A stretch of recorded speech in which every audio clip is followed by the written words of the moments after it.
Hello friends, welcome to my channel Nanny Classes, and today we are going to solve NCERT questions of class 10th English book Footprints Without Feet. It is the chapter 8 of class 10th Footprints Without Feet English book, and today we will see the question answers of chapter 8, and the title of the chapter is Bholi. See the first question. Why is भोली's father worried about her? भोली के father उसके बारे में worried क्यों थे?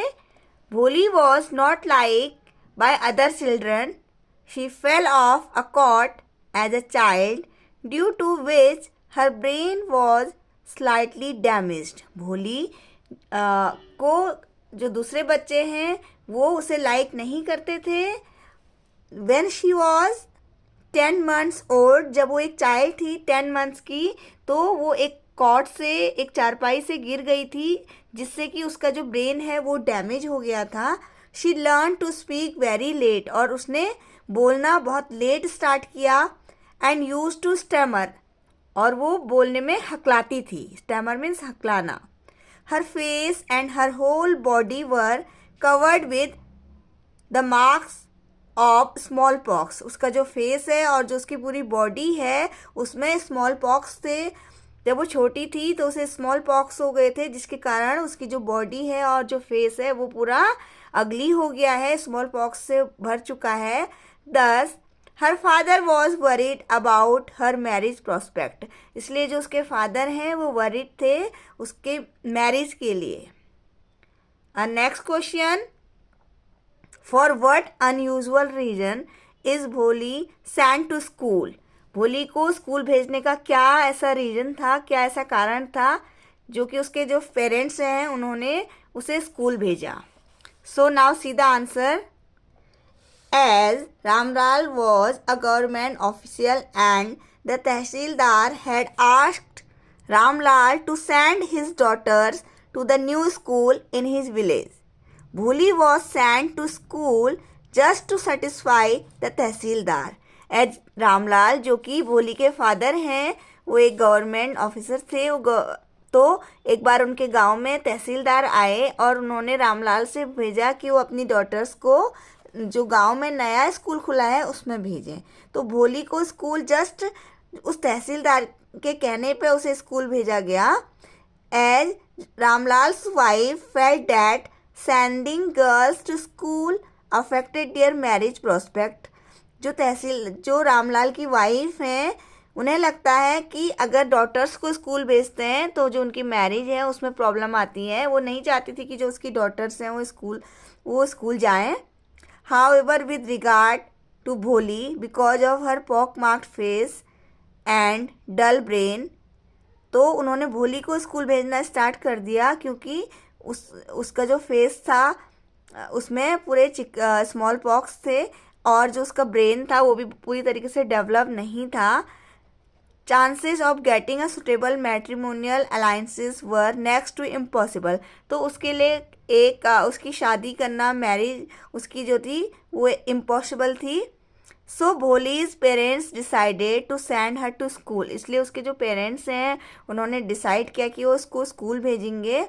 while simultaneously accomplishing the task of obeying the tehsildar's request. और उन्होंने सोचा कि तहसीलदार ने उनसे बोला हुआ है स्कूल भेजने के लिए, तो इसलिए उन्हें उन्हें ओबे करना था, इसलिए उन्होंने भोली को स्कूल भेजना शुरू कर दिया. They started sending school to Bholi. तो भोली ने स्कूल जाना स्टार्ट कर दिया. और नेक्स्ट क्वेश्चन. डज भोली enjoy her first day at school. तो जो भोली है जब वो स्कूल गई तो क्या वो अपना पहला दिन स्कूल में इंजॉय करती है? सीधा आंसर. भोली was afraid at first. She even wept when the teacher asked her name. तो जो भोली है वो स्टार्टिंग में डरी हुई थी और जब उसकी टीचर ने उसका नाम पूछा, शी स्टार्टेड वीपिंग. तो उसने रोना स्टार्ट कर दिया. She just sat in a corner. वो बस एक कोने में बैठी रही. But the beautiful pictures on the classroom wall attracted her. लेकिन क्लासरूम की वॉल में जो ब्यूटीफुल पिक्चर्स लगी हुई थी उन्होंने भोली को अट्रैक्ट किया। The gentle kind and loving manner of her teacher made her comfortable. और जो उसकी टीचर है, she was very gentle, very kind and very loving and caring. तो जो उसकी टीचर है उसने उसे बहुत ही कंफर्टेबल फील करवाया। She was looking forward to her new life by the time the first day ended. तो जो भोली है, जब उसका पहला दिन स्कूल में ख़त्म हुआ तो अपनी लाइफ में आगे की ओर, नई नई लाइफ के लिए आगे की ओर वो जाने लगी।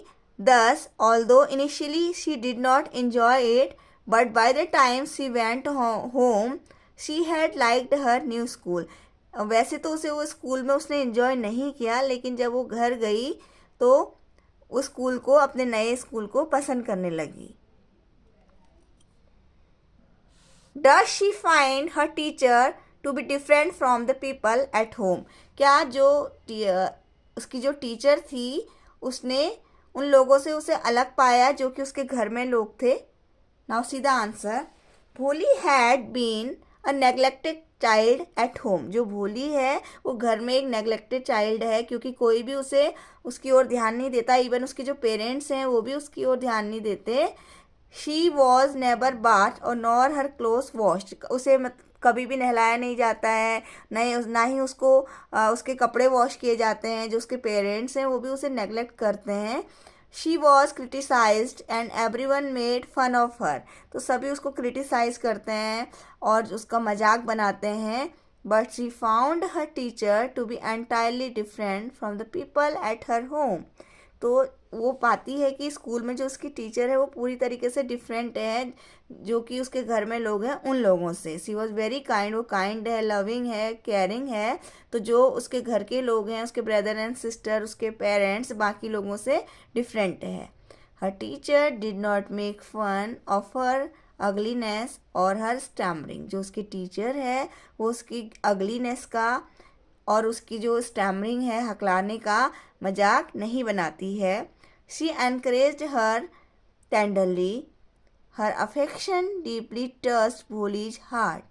तो जो वह है उसको एनकरेज करती है, पढ़ने के लिए, आगे बढ़ने के लिए एनकरेज करती है। और उसको जो उसका अफेक्शन है और जो उसका भोली के लिए प्यार है वो भोली के हार्ट को टच करता है। तो भोली उनके बिहेवियर से बहुत ज़्यादा हैप्पी है अपने टीचर के।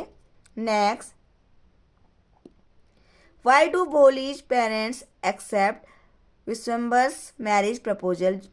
अब जब उसके लिए मैरिज प्रपोजल आता है भोली के लिए, जो विश्वम्बर का मैरिज प्रपोजल है उसको एक्सेप्ट क्यों कर लेते हैं भोली के पेरेंट्स? एज जो विश्वम्बर है he is very old and वो बहुत ओल्ड है और उसकी ऑलरेडी मैरिज हुई होती है और उसके बच्चे भी हैं, लेकिन उसके जो भोली के पेरेंट्स हैं वो एक्सेप्ट कर लेते हैं उसका marriage proposal.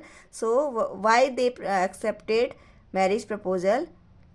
Bholi's parents accepted Bishamber's marriage proposal because as he was a well to do grocer and had not ask for any dowry. तो उसका प्रपोजल वो एक्सेप्ट कर लेते हैं क्योंकि वो एक अच्छा ग्रॉसर है, ओके, और उसने डाउरी भी कोई नहीं मांगी, दहेज नहीं मांगा, इसलिए उसके जो पेरेंट्स हैं भोली के वो एक्सेप्ट कर लेते हैं उसका मैरिज प्रपोजल भोली के लिए। Next question, why does the marriage not take place? तो वो जो मैरिज है क्यों नहीं होती है? क्या ऐसा कारण था, क्या ऐसा रीज़न है कि जो मैरिज है वो नहीं हो पाती? At the time of marriage Vishwambar asked for a dowry of 5,000 rupees because he saw Bholi's pock marked face. तो मैरिज के टाइम में जो विश्वम्बर है वो क्या करता है, डाउरी मांगता है 5,000 रुपीज़ वो मांगता है उसके पेरेंट्स से, उसके फादर से, भोली के फादर से, क्योंकि उसने भोली का जो पॉक मार्क्ड फेस है, पूरा स्मॉल पॉक्स से भरा हुआ जो फेस है वो देख लिया है और उससे पहले उसने उसका फेस नहीं देखा होता है। तो Ramlal had no choice but to pay. तो रामलाल के पास, जो भोली के फादर हैं, उनके पास कोई चॉइस नहीं रहती है, उनको पे करना होता है।